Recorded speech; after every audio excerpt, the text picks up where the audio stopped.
Got a Kubota diesel RTV900. We're going to change the air filter on it. To do that, it's a little easier if you can lift the bed up, but you don't have to.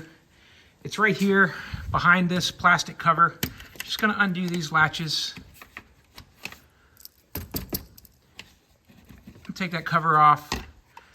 Two parts to the filter. This part gets really dirty. You're going to want to swap that out periodically. And this inner part here can also be replaced, but you don't have to replace it as often. This is the part that's just going to be full of crud. And so this piece just fits down in here, but typically what I'll do is I'll plug it in here first. So you line that center hole up and then plug this bad boy in there, and then it'll be sticking out like that.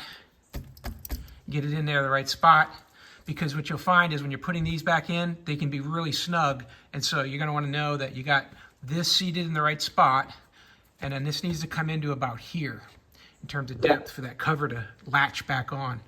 All right, and if it's not working for you, you might put a little bit of silicone on this little rubber end here, and that'll help you slip that in there in place. Let's get the new one and we'll put it in.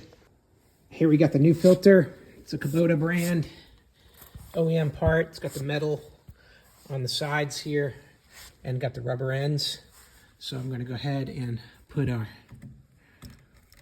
first piece in, push it in nice and tight. All right, that's in.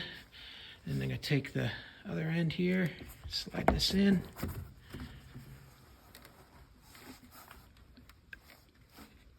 And there you go. That looks like it's about right.